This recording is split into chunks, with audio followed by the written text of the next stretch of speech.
Hi everyone, welcome to the qualitative research lecture. I wish we could be in class today to be able to discuss this lecture, one of my favorite topics, as you already know. Unfortunately, things come up, and so I hope this lecture serves as a great basis for you and that you learn a lot from it. I'm definitely very passionate about this topic, and if we were in class, you would see a lot of that passion, but I'm excited to talk to you about qualitative research. So let's begin with understanding what qualitative research is. There's really so much that goes into the understanding of qualitative research. So covering this all in just a short lecture really only hits the tip of what qualitative research entails. But we can have some class discussion when we get back regarding qualitative research and how it's used in research, along with QI and evidence-based practice. So qualitative research really aims to understand individuals, groups, and populations in their natural setting. It also aims to understand how a particular phenomenon affects identified populations and to identify the meaning of experiences. So let's go over some key terms that you might run into when you're reading about qualitative research. Positionality. So this refers to the researcher's relationship to the population and the phenomenon itself.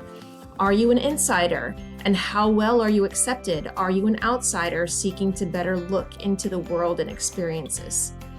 So you'll hear the terms epistemology and ontology, potentially epistemological and ontological views as well.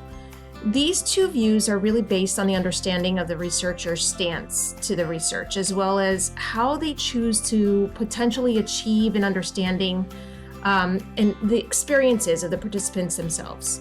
So epistemology is really concerned with knowing why things are the way that they are, while ontology is really concerned with being and what it is to be through the eyes of the participant. Finally, methodology is the approach to the qualitative research one chooses. So let's discuss some of the approaches that you might see. So many approaches to qualitative research exists, and the manner in which qualitative research is conducted is also varying. So those who conducted qualitative research or mixed methods research are really able to situate the overall approach they're taking. Today, we're going to discuss 4 approaches to just give you a broad overview. So the first one is grounded theory. And this research is just as it sounds. It's developing a theory from the ground up.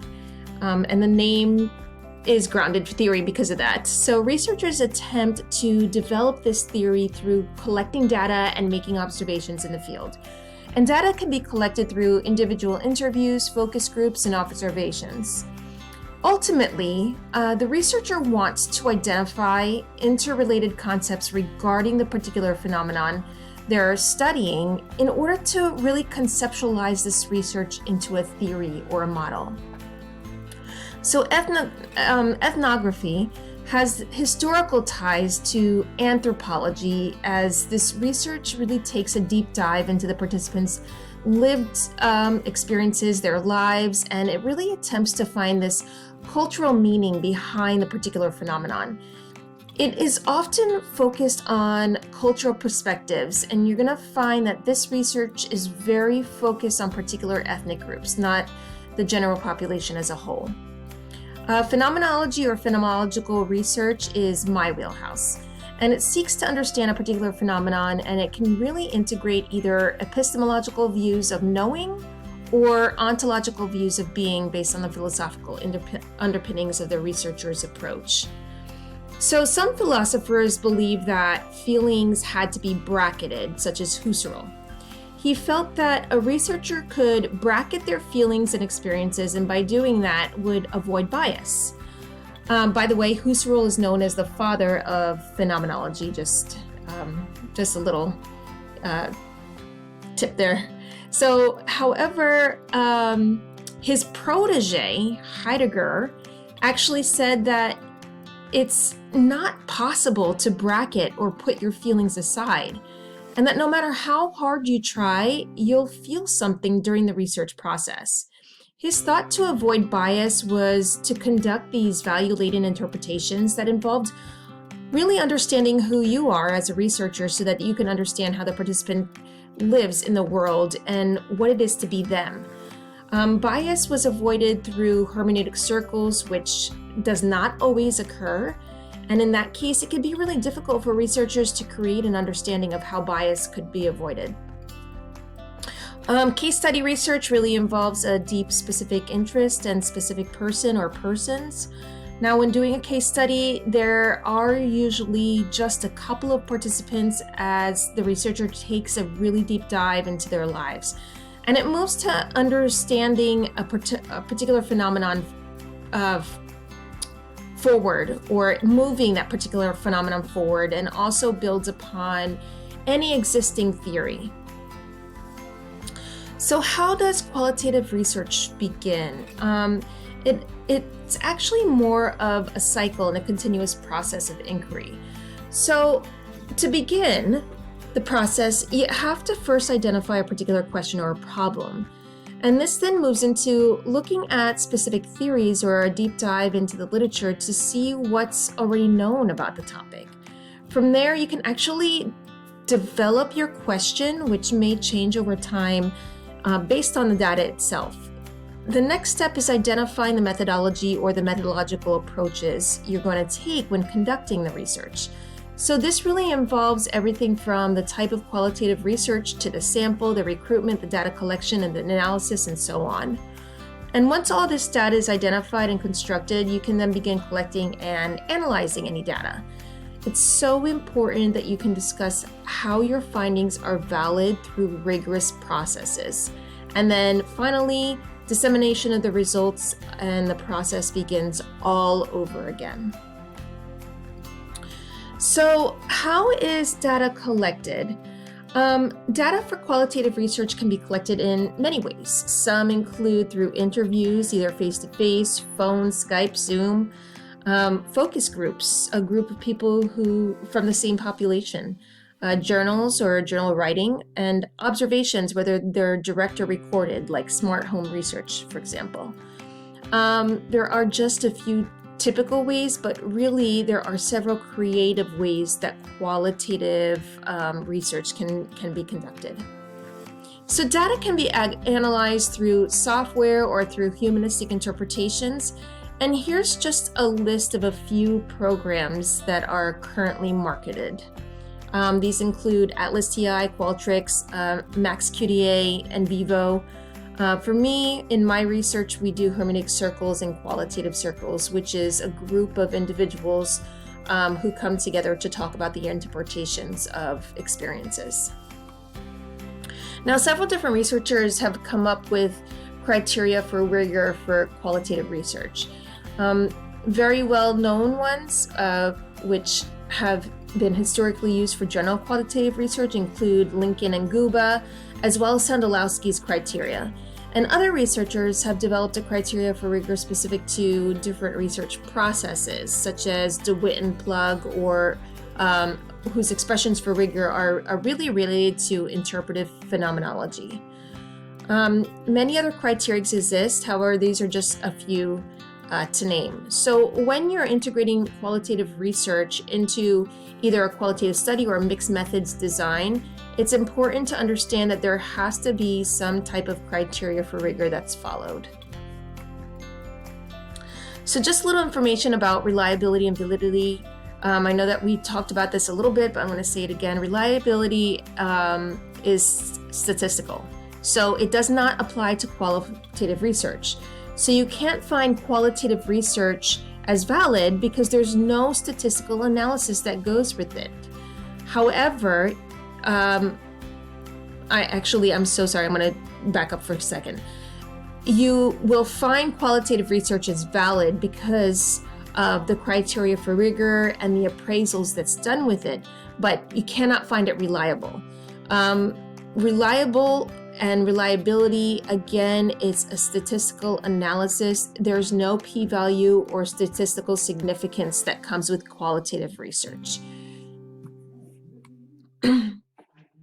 So now that was a whole lot of information, and what I wanted to do is just share with you a little bit about my research and the things that I did to conduct my full-on qualitative research study. Now remember, this is, again, a research study. What you guys are doing is an evaluation method utilizing a mixed methods design. When you're using mixed methods and when you're using qualitative research, there has to be some component of how you're collecting the data and analyzing it, as well as, some type of criteria for rigor. So when you say that you're doing a qualitative piece to a study, there should be some type of interviews or actual direct observations or focus groups that should be involved. Surveys and just filling out surveys does not indicate any qualitative work at all. So there should be some sort of process that allows participants to express themselves. So a little bit about my research. So childhood experiences are really known to influence identity development in all adolescents. But military adolescents face these unique challenges throughout their life, including frequent relocations that really leaves them trying to understand who they are and where they belong in the world. On average, military adolescents move about every 2 to 4 years, and this cyclical process of leaving behind and trying to integrate into changing environments places them at a higher risk for mental health issues and maladaptive behaviors. So parting from peer established relationships, integrating into new school systems, and striving to really be accepted into new social groups leads to these varied levels of exploration of who they truly are in the world. Oops. So some significant information to understand about this population includes brain development, as well as the constructs of identity and adaptation. So adolescents are often faced with social and emotional issues that could affect their overall well-being, and their impulsivity and reactiveness can be traced to that asynchronous brain development that occurs in adolescence, where the reward system of the brain that seeks instant gratification forms a lot sooner than the prefrontal cortex, which helps with self-control. So during adolescence, individuals are more prone to making decisions prematurely. Now, Marcia's identity status theory provides an explanation about the construct of identity.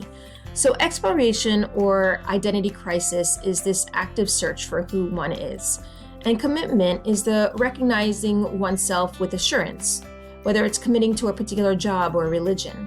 So lower levels of exploration, no matter the level of commitment, does not lead to a healthy process of identity development, because either an individual will not commit to an identity, which is known as identity diffusion, or they will prematurely commit to one, which is known as foreclosure. So higher levels of exploration are ideal, especially in adolescence, even if the commitment has not yet occurred, which is known as moratorium, because it really leads to a healthy identity process and process towards identity achievement, which is really the ultimate goal. So later in this presentation, I'm going to go into some of the theoretical modeling in greater length. And I'll also do the same for the construct of adaptation. But to provide a little introduction, Sister Callista Roy's adaptation model really conceptualized how effective use of coping processes, both mental and physical, really lead to more adaptive behaviors, which is seen with an individual having greater control over 4 different adaptive modes, one of them being self-concept or group identity. And nurses are at the forefront of supporting adaptive behaviors, and the conceptualization of adaptation is really what provides them with the knowledge necessary to create environments where adaptation can be fostered. So to address these gaps and the problem, I conducted a research study with the purpose of exploring the lived experiences of highly mobile military adolescents through a nursing perspective in order to guide their own health and wellness. And the central aim of the study was to understand the lived experiences of highly mobile military adolescents in search of their identity, with this long-term goal to determine the most efficient methods to support a healthy identity development process. The overall research question was, what does the lived experiences of high mobility mean to adolescents and military families who are developing their identity? So I took this interpretive phenomenological approach, which looks at the lived experiences of individuals who have experienced the same phenomenon that really seeks to understand the ontological perspectives of being in the world through the eyes of the participants. So Heidegger posited that Dasein, or being in the world, is the foundation of interpretive phenomenology, and it informs the positioning of researchers throughout the exploration of a participant's lived experiences. So why exactly is this important? It's because other qualitative methods and even other philosophical underpinnings within phenomenology actually posits that a researcher can bracket or separate their feelings and experiences from the data itself.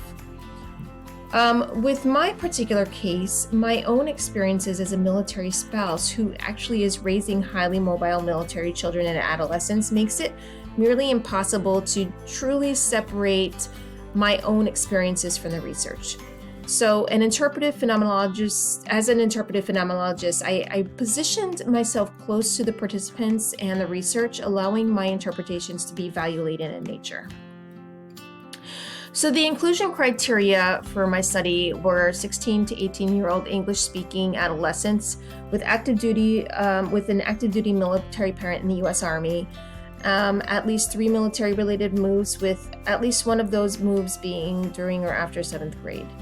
And the exclusion criteria were single-parent and dual-parent households, same-sex parent households, and those who were fostered or adopted during their adolescent years. Now, to really understand the demographics of the population a little more, I wanted to really dive into the statistics and the demographic information. So the 2018 Department of Defense demographic report indicated that just 0.4% of the whole U.S. population is active duty military. And of this population, just 40% of our Army, or just over 40% are Army. So when we look further into the active duty Army population, less than 50% have children, with the majority of those who do have children being married to a civilian. And then about 5% are dual military and about 11% are single parents. So in addition to the demographical data, children in single parent active duty military households and dual military households might have different experiences that can inform their identity development process. For example, they may find themselves being raised by other family members or even friends when their parent or their parents are deployed or goes to training or reports to new duty stations. Because of their parents' obligations to the military, they may not always, or they might not only have experienced high mobility within their immediate environment, but also different home situations that could impact their developmental processes. Further, same-sex marriage households recently became legalized within the military about 2013. And when I did this study, it was, when I started this study, it was in 2019. So the demographics and the census statistics for same-sex married couples wasn't published in the 2018 report yet. And they weren't well known, nor were they reported in the demographic survey. So finally, children who are fostered or adopted during school-age years may have previous familial experiences that it could inform their current developmental process. So although it would be really interesting to have conducted studies, including a whole array of adolescents, if we could conduct future studies regarding or including some of the inclusion criteria, this would be real helpful. But for this particular study, these may have confounded what this particular study was focused on. So I used a convenience and snowball sampling approach in order to recruit participants within personal networking groups, social media, and referrals. For data collection, I asked participants to fill out demographic surveys and conducted semi-structured interviews, and the participants drove the interviews. It was really amazing to see how insightful these young men and women were. Now, to meet the value-laden approach to the interpretive phenomenological process, humanistic interpretation of the transcribed data took place, beginning with individual interpretations, and it was followed by interpretive hermeneutic circles. And the discussion in these circles were influenced by each team member's own experiences or force structures. and their known existence that's influenced by time, meaning, and knowledge, which is known as historicality. So to describe what this process looks like, I'm going to share with you a little about my research team's process. So I would inform the team when a de-identified transcribed interview was ready for access in the secure share drive. I'd then provide a timeline for when the individual interpretation should be completed.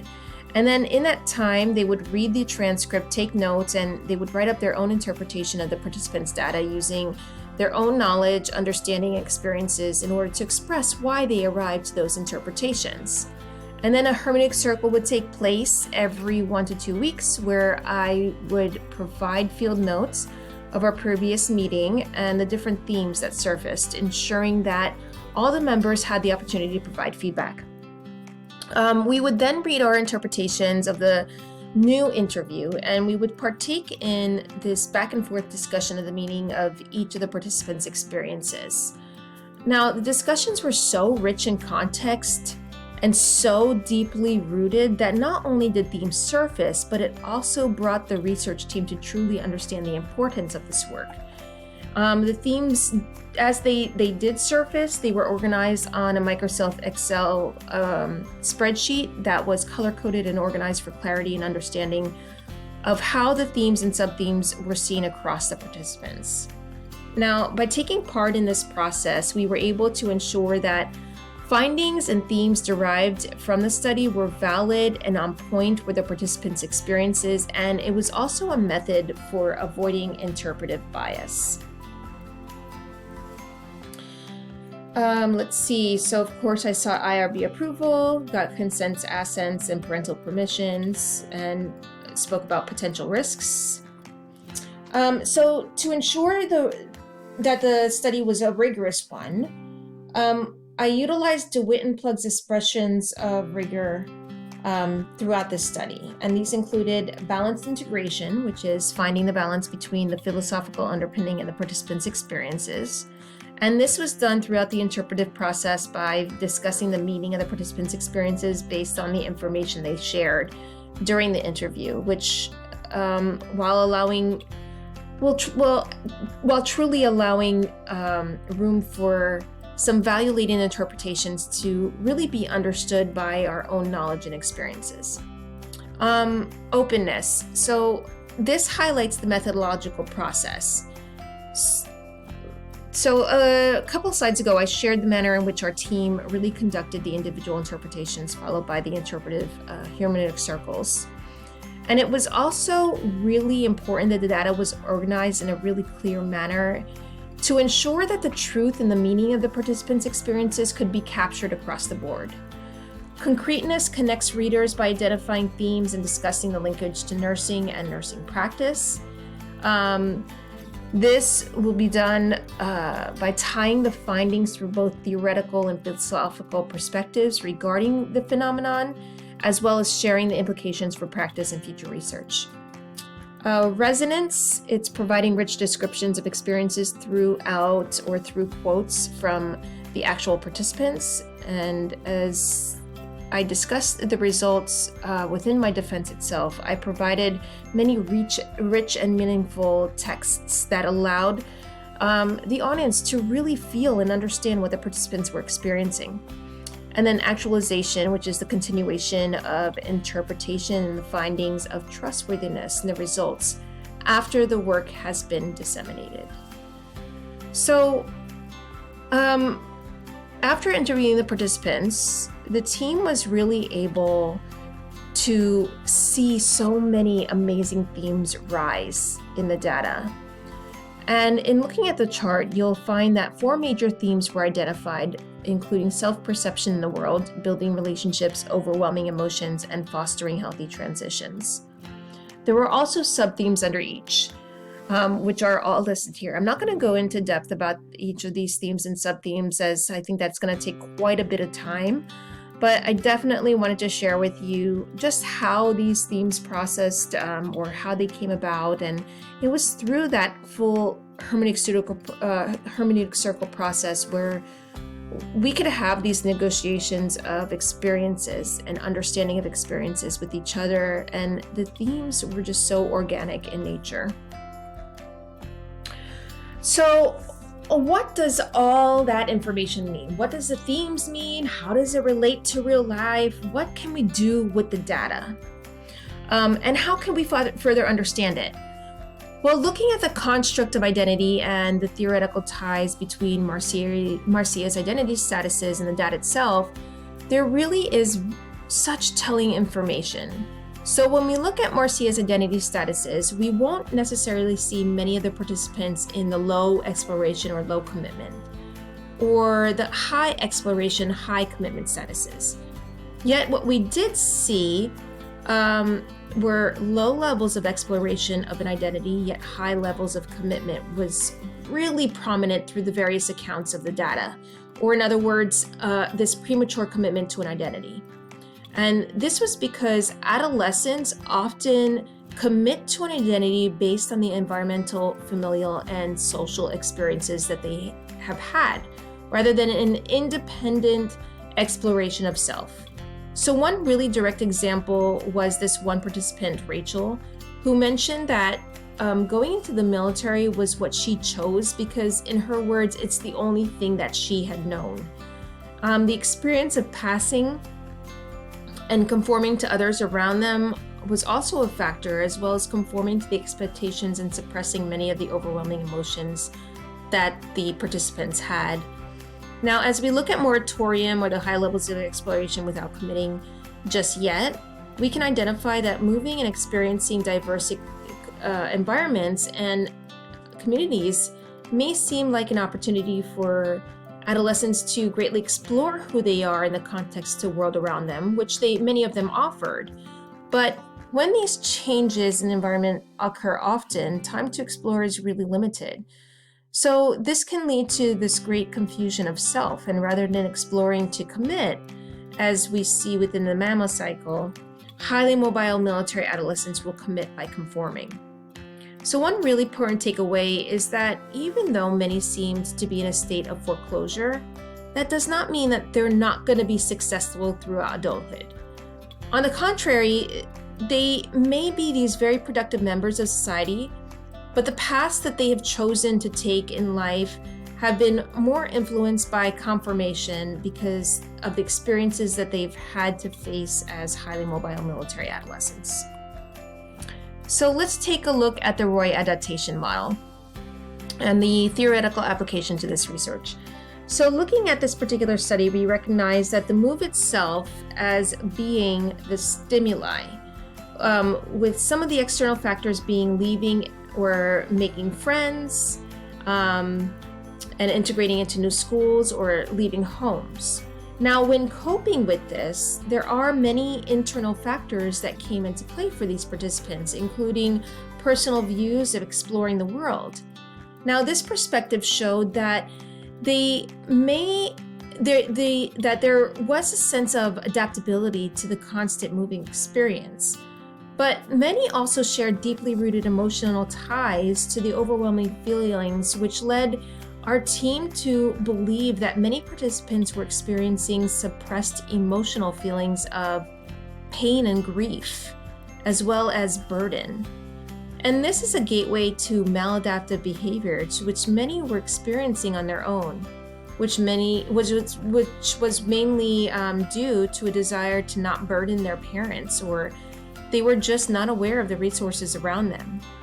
Now, all of these thoughts lead to some sense of coping, yet unresolved feelings that could lead to maladaptive behaviors now and later in life. But unresolved feelings, these are important to address. The nurses and healthcare providers come in at this point in order to help foster coping mechanisms that would allow these adolescents to not only simply display adaptive behaviors, but also internalize adaptation. So I'm going to further explore the implications for practice a little bit down the line, but I did want to take a look at a discussion of the philosophical ties to this research. So identity development and adaptation to changing environments can be well explained through theoretical reasoning. But to truly understand the meaning of these experiences and what it is to be, or as Heidegger refers to it, the Sein, a look into existential authenticity is necessary. So Heidegger posited that existential authenticity is this true understanding and a representation of self while being in the world, and when presented with both experiential and relational influences. Now, it's represented by how one stays true to oneself throughout one's life, and that one's identity is always in question, showing just how deeply we as humans care about how we are or who we are individualistically and to the world at large. To be authentic is most representative by our own understanding of who we are at any given time in our lives. So throughout this view, the existential authenticity that each of the participants portrayed was deeply rooted in the emotional accounts. They really understood the experiences that they had trying to integrate into new environments. They understood the cultural diversity they were being exposed to. They understood that they had pain, grief, and lack of control. Thus, they understood what it meant to be through the experiences that they faced as highly mobile military adolescents. And although their exploration or commitment of an identity were greatly influenced by the experiences that they faced, the meaning of their experiences as a whole led to a deeper understanding into the relationships between their actions and their desire to remain authentic. So this was intriguing to me because it's through this that I realized how an understanding of one's identity was really interwoven into the philosophical underpinnings of that interpretive phenomenological process. Now, here are some implications for future research and as well as implications for future practice. And then there were some study limitations, of course, that were represented within the study, but truly that is it. I know that this was a lot to take in. What I'd like to do is just take this all the way back to, let's see, right here. So again, that study that I presented was my own work, and it was just an example of how a really in-depth qualitative research study really entails so much time and information to take on. Now again, there are different types of research approaches. Like you can conduct a case study using descriptive qualitative work. So it's really important just to understand that when you're evaluating which qualitative work you're going to utilize for this particular project, that you know you're not going to be developing any theory. And maybe based on what you're doing, you might do some ethnography, which is looking at the cultural and ethnic perspectives. Some might take a phenomenological approach to understand what it really is to be, or what this phenomenon is about, but it's not going to be an in-depth approach like I did in my study. It's going to be more of an interview process and then an overall just a humanistic interpretation, or even an interpretation within a software system that helps to drive themes across the participants. Several will do a case study format because your participant count may be low, so you might just choose to do a case study format that really dives into the experiences that these participants have faced over time. So that's just some information to kind of guide you in this process. Again, I could see the majority of you doing some either case study work or phenomenological research, potentially ethnography, but even just descriptive qualitative work, where what you're doing is it's just like phenomenological research, but you are bracketing your feelings, and you're coding a lot of the work within software systems, you're interviewing, and you're just trying to understand the whole meaning behind a certain phenomenon. Okay, a lot of information. Feel free to hit me up with any questions you guys have. And if you need some time as a group, as a class, let me know. And I can work with your schedules and potentially put some time together this week before you guys go on spring break.